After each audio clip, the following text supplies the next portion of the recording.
Hello বন্ধুরা, রাধে রাধে। আশা করি তোমরা সবাই খুব ভালো আছো আর আমিও খুব ভালো আছি। তো আমি আজকে এসেছি গুয়াহাটি ইস্কন মন্দিরে, ঠিক আছে।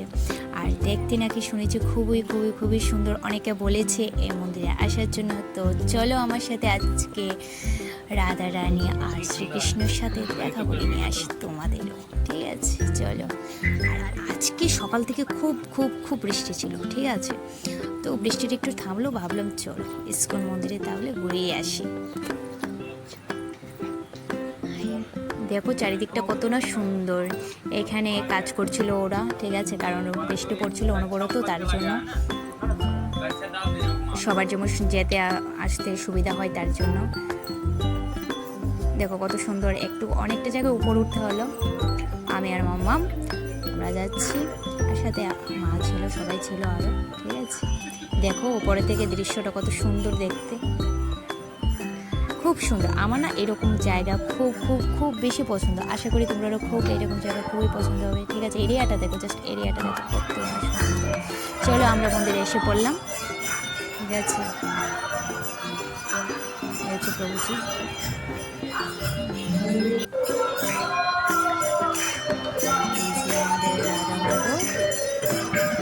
কত না সুন্দর লাগছে, কি অপূর্ব লাগছে, কি অপূর্ব, তাই না?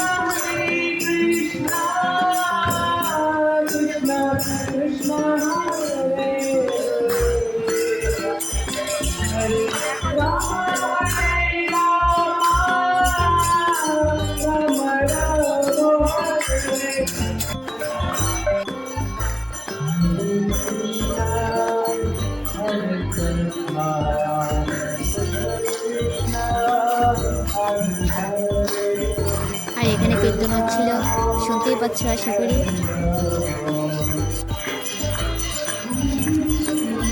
সত্যি ঠাকুরের মন্দিরে আসলে অনেকটা অনেকটা মনটা অনেকটা হালকা হয়ে যায়। আমার কাছে তো খুব ভালো লাগে। আর আমার মন্দিরে আসতে খুব ভালো লাগে। আর সবারই মন্দিরে এসে একটু টাইম স্পেন্ড করা খুবই দরকার, খুবই দরকার, ঠিক আছে। যখনই মন ভালো লাগবে না তখনই মন্দিরে আসবে, আশা করি তোমাদের খুব খুব খুব ভালো লাগবে। দেখো মন্দিরের এরিয়াটা কত না সুন্দর, কত না সুন্দর, কি যে বলি, কত সুন্দর।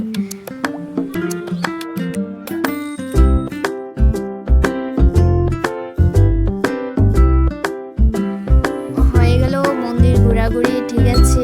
আবার নেক্সট জায়গায়ও যেতে হবে আবার, ঠিক মন চাচ্ছিল না যে এখান থেকে চলে আসি, অনেকটা সময় আরও কাটানো মন চেয়েছিল, আর কি করব, যেতে তো হবে।